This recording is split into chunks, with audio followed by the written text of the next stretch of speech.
kejar apa enggak. Dan kita pindah dari La Liga ke Premier League di mana ada mimpi quadruple. Ini masih terjaga karena Arsenal taklukkan Wigan dengan sangat mudah dan tampil super dominan terutama di babak pertama. Adiani akan menjelaskan bagaimana pentingnya peran Eze di laga semalam. Ini dia.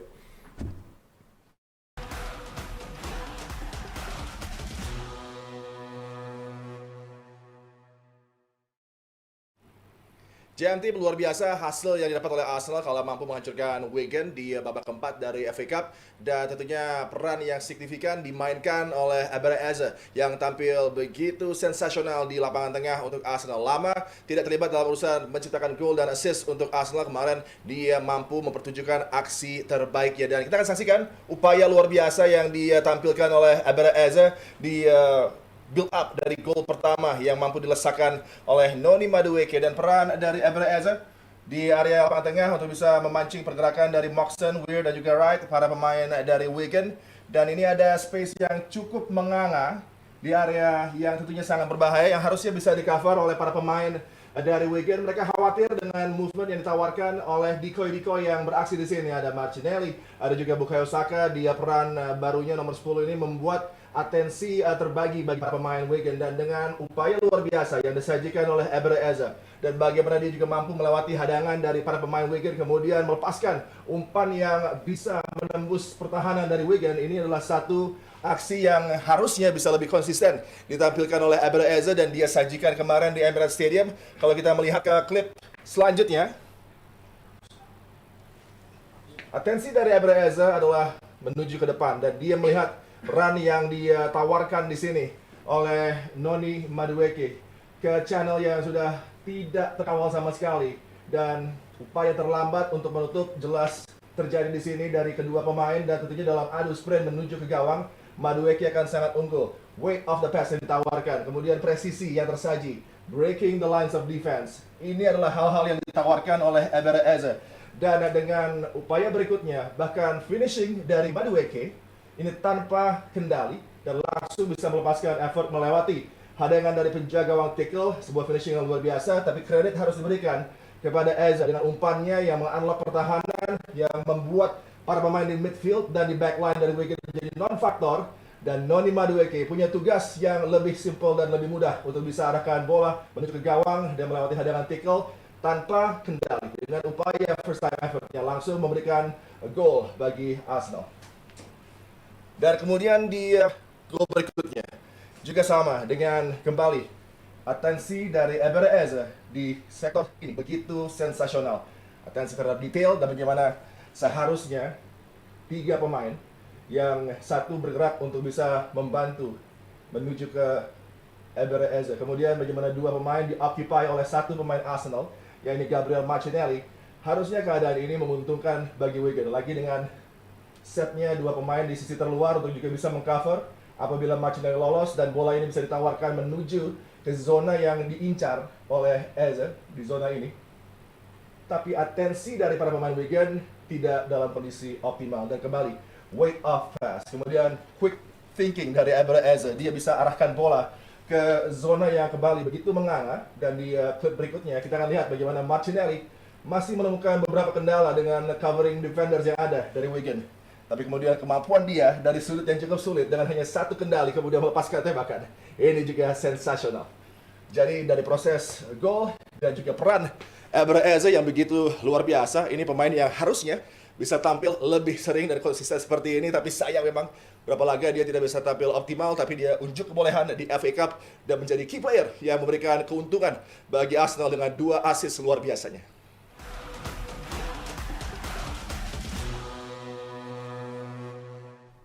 Ya, dengan penjelasan Adiani tadi, apakah Arteta ternyata harus memberikan lebih banyak menit bermain dan kepercayaan kepada Eze yang selama ini dikasih on off, terus kalau mainnya nggak bagus, lama dicadangin, baru kasih kesempatan menit-menit sedikit, gimana di lu? Ya gue rasa gue punya panggilan baru untuk Adiani ya. Apa itu? Adiani luar biasa. Kenapa itu? Karena bagus dikit luar biasa. Ah, Bagus dikit luar biasa. berarti Adiaksa. Adiaksa. Adiaksa. Gak tahu ya Jar kalau gitu ya Jar. Jangan ya. Ini banyak istilah-istilah yang mengerikan. Iya. Itu bukan sesaat aja dong. Eberezer dari era QPR ke Crystal Palace. Dan kalau lo saksikan perkembangan dia dan sekarang di Arsenal, mungkin yang agak berbeda adalah ketidakbebasan dia untuk bisa berekspresi. Mungkin juga ada sistem yang harus dia mainkan sesuai dengan apa yang diinginkan oleh Mikel. Jadi disiplin ini yang mungkin baru untuk dia di environment seperti Arsenal yang memang kalau kita bicara levelnya mungkin satu tingkat lah di atas dari Crystal Palace gitu kan. Lu ada bantarannya gak? Ya tahu lu sejarahnya lu. Iya. Lu paham gak sejarahnya Kan belum Eze? pernah main di tim gede dia. Nah, Hihi, itu. makanya maksudnya kan nggak yang lagi bagus terus juga Eze. Gue harapin sih bagus terus Iya, konsisten. tapi dengan cuman ketidakkonsistenan dari Martin Odegaard, ini chance dia dong untuk bisa mengisi posisi di lapangan tengah. Kita lihat juga bagaimana Mikel kali ini juga berbeda. Coba cari alternatif, misalnya kalau Odegaard nggak oke, kemarin kan juga Havertz. Bukayo Saka yang main di Yang kemarin posisi Saka itu. di Bahkan lawan sebelumnya gue setuju Havertz kayak juga. Havertz dia deep kanan gitu kan. Jadi udah banyak sekali sekarang alternatif yang bisa ditampilkan. Nggak melulu harus Martin Odegaard yang tampil di sana walaupun dia kapten. Justru ini sekarang ada begitu banyak opsi, apalagi dalam kondisi menuju ke business end of the season seperti ini kan, Eberezer bisa menjadi satu warna yang begitu mahal di lapangan tengah dari ya, Arsenal. Gua harapkan demikian. Gua harapkan demikian. Cuman kalau kita lihat laga Wigan kemarin, Eze ditaruh lebih deep dari biasanya. Dan lu lihat bagaimana pressing Wigan. Saat dia lagi overcome ke depan, gimana kotak di belakang. Tadi sampai ada yang komen, gila kebuka banget lini belakangnya Wigan. Wigan. Bahkan tengahnya juga sangat kebuka. Yep. Kalau ketemu tim-tim Premier League, udah abis disikat itu. Apalagi lawan-lawan Arsenal. Dan gue mencoba untuk netral. Nggak perlu ngerasa kecil untuk bermain low block saat menghadapi Arsenal. Emang itu cara menghadapi Arsenal. Lihat Brentford berhasil. Apa kita mau ngeledek Brentford? Nggak juga. Brentford bermain dengan luar biasa dengan caranya gitu. Arsenal kesulitan, sangat kesulitan. Nah itu di FA Cup, di Magic of the Cup, di mana semua tim pengen mencoba menang. Meskipun di menit 27 Arsenal udah menit 40, udah menang 4-0. Cuman di Premier League, apalagi nanti di Liga Champions, situasi akan sangat berubah gitu loh. That's why gue bilang, gue nggak mau begitu tinggi memuji seorang Eze. Yes, dia tahun lalu ada di tinggi-tingginya performa dia menjadi gol kemenangan di final FA Cup menghadapi Man City, luar biasa. Cuman ini Arsenal baru dan punya target juga untuk juara gitu. Jadi buat gue bagus, cuman menghadapi Wigan bukan levelnya Arsenal Dan Tottenham. Tottenham yang kayak Harus begini. masuk tuh ya, Tottenham. Yes. Kalau Adi pengen menyamakan Wigan dengan Tottenham, go ahead. Cuman buat gua, kalau kita bicara Wigan, lalu kita memberikan statement dia luar biasa, bagus, bla bla bla. Buat gua sedikit berlebihan. Di game menghadapi Wigan adalah harapan gua mencoba main pemain fringe player yang jarang dimainkan. Pada akhirnya Tom Setford main segala macam, itu gue happy liatnya. Dan nggak ada tambahan daftar cedera. Buat gue itu udah lebih dari cukup. Karena di game di bulan Februari we cannot afford another injury list. That's why gue bilang luar biasa enggak 4-0 oke, cukup. Cuman ya fokusnya gimana? Menghadapi Brentford itu sama, itu yang harus menjadi fokus pikiran dari Arteta sih. Bukan 4-0 menghadapi Wigan. Karena harus di next match-nya di Premier League justru Kayak menjadi prioritas gimana? dari Arteta. Iya. Ya bener kalau ngeliat Eze ini kan fenomenanya Odegaard sebenarnya udah lama tampil jelek, tapi justru baru sekarang ini mulai dirotasi dengan tadi yang Diani bilang ada Havertz lah, Merino sayangnya cedera gitu kan, jadinya kalau Merino ada pun bisa di situ juga. Sekarang juga kemarin Saka coba di sana sampai ada Eze. Menurut bener susah nggak sih, emang ketat banget nggak sih persaingan dengan sembuhnya Havertz dan juga ada Saka yang dicoba di sana juga sekarang? Ya pasti ketat, bahkan Jesus pun mendapatkan tempat kan sekarang untuk main ya. Apakah itu dia main di Premier League, juga pernah dia main tuh sebagai starter, walaupun gua kaget kenapa dia main sebagai starter lawan MU. Tapi oke lah, itu adalah keputusan Arteta. Arteta memang kacau ini. PKS. Pelatih. Iya. Enggak, dia udah PKS, dia udah 6 tahun. Ya, ini nggak boleh, ya kan? Ini gue belum ada istilahnya buat Arteta. Tunggu dia dipecat dulu ini, karena dia udah kelamaan. Jadi menurut gue ya Arteta ini kadang-kadang aneh, dan gue ada sepakatnya dengan Adi dan juga Aldi. Adi mengatakan Eze bagus, oke, memang dia bagus. Tapi dari Aldi juga ada benarnya bahwa ini kan lawannya Wigan. Jadi memang dia harus bagus ketika dia diberikan kesempatan. Tapi kalau seandainya Arteta ini lihat long term, seharusnya kan dia yakin dengan materi pemain dia, ya mungkin lapis keduanya. Ya kan ini lawannya kan Wigan, yang lagi jelek juga performanya. Ya Baru kan, ganti pelatih juga kan. Kenapa enggak lu kasih kesempatan kepada player-player lu yang jarang main seperti yang Aldi katakan? Kenapa? Lu ini belum aman di liga itu. Sekarang perbedaannya 4 poin. Tipis, And lu akan lawan City nanti. Jadi ada baiknya lu jaga pemain-pemain dulu. Lu memainkan boleh kalau lu lihat tim lu ini nggak bisa cetak gol. Ya kan? Tapi ini dia kan dari awal sudah sepertinya khawatir jangan sampai slip up nih kita. Iya. Karena ini kan Piala FA yang kadang-kadang ada kejutan. MU aja kalah. Lawan Grimsby Town ya. Bukan, ini lawan Brighton. Grimsby Iya Town. Lawan Brighton. Lawan itu Brighton. di Carabao ya. kalau Carabao. Grimsby. Ya, jadi ini memang harus dia jaga. Tapi alangkah baiknya kalau dia memang confident. Itulah maka itu menurut gua Arteta ini bukan tipe pelatih yang berani mengambil keputusan gitu. Artinya dia akan lebih main safe gitu. Seperti Odegaard. Odegaard ini kan dalam beberapa match itu gak berkembang, apalagi lawan MU Pak, gak berkembang. Dan gue berkali-kali sudah mengatakan, mungkin pada saat itu gak ada player lain, tapi Odegaard ini gak layak kapten tim. Gak layak dia ini, lemah dia. Maka itu gak salah juga Madrid lepas dia. Sekarang kelihatan kan mental Odegaard ini seperti apa. Dia gak bisa bawa Arsenal juara padahal berapa kali runner up. Walaupun gue berdebat dengan orang lain, coba lu lihat di Wikipedia, runner up itu prestasi. Honors, ada runner up. Dicatat runner up Premier League gitu. Jadi itu termasuk prestasi juga. Ini mau bercanda apa serius sebenarnya nih? Iya, begini nih? gue harus ada bercandanya dikit dong. Kalau gue dibilang kaku, ya kan, gue dibilang apa baper, terus apa nggak mau ini, nggak mau dengerin pendapat lain. Ini kan gue terima pendapat mereka. Ada yang benar, ya ada juga mungkin pendapat mereka yang berbeda. Tapi Arteta ini menurut gue agak meyakinkan. Dan nanti dia punya real test itu lawan City. Ya, di bulan Final April, Carabao Maret Cup itu dia bisa gak bawa Arsenal menjadi juara? Iya, tuh, Kalau dia langsung bisa bawa Arsenal itu menjadi juara, itu merupakan salah satu permulaan bagi dia untuk mendapatkan, kalau menurut gue bukan quadruple, tapi treble lah. Oke. Treble lebih sensibel bagi gue. Kayaknya UCL dia akan berat. Mungkin nih Carabao, FA, dan Liga. Kemungkinan nih dia treble. Kalau UCL agak berat menurut gue. Lawan-lawannya dia di Premier League aja belum bisa bawa juara kan, agak sulit kan. Wenger aja sudah bawa ke final lawan Barcelona pada saat itu. Kalah meskipun ada kartu merahnya dari Jens Lehmann. Jadi gue hanya meragukan dalam hal ini Arteta. Kalau materi pemain, Arsenal sudah bagus. Ya. Sudah dalam Paling ini bagus materi. di antara yang lain sebenarnya kalau dibandingin pesaing-pesaingnya ya. Materi pemain skuadnya, bahkan Michael Carrick bisa mengakali dia main di Emirates dengan taktik. Bener. Arteta itu kan kebingungan mau bikin apa dia. Ya kan dia cuma meminta para pemain tuh kalau set piece lu langgar aja tuh kiper. Lu dorongnya itu kiper Lawan cetak gol. Brentford ya kemarin ya. Iya kan begitu. Tapi walaupun gua nggak mau ngomongin MU, tapi MU cetak gol cornernya kan cantik gitu. Cantik itu. Itu skenario yang benar seperti itu. Emang harus dibahas tanya MU ntar terakhir sama Binder. Nah, terakhir harus kita bahas, ya kan? Dan nanti tolong sambungin collab ke channel gue biar gue juga dapat duit.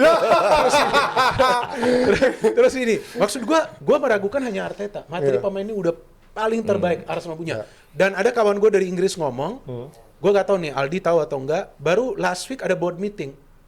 Nah, kemungkinan Arteta ini akan dipecat Kalau nggak juara Premier League. Kalau dia nggak bawa 1 trofi minimal. Tapi kalau Carabao sama Premier League. kan. Sorry, Premier League. Kalau cuman Carabao sama ini kayaknya sih nggak mungkin. Karena dia sudah dinurutin apa yang dia perlukan untuk menutup area-area yang sebelumnya adalah kelemahan dia gitu. Kelemahan dari tim dia.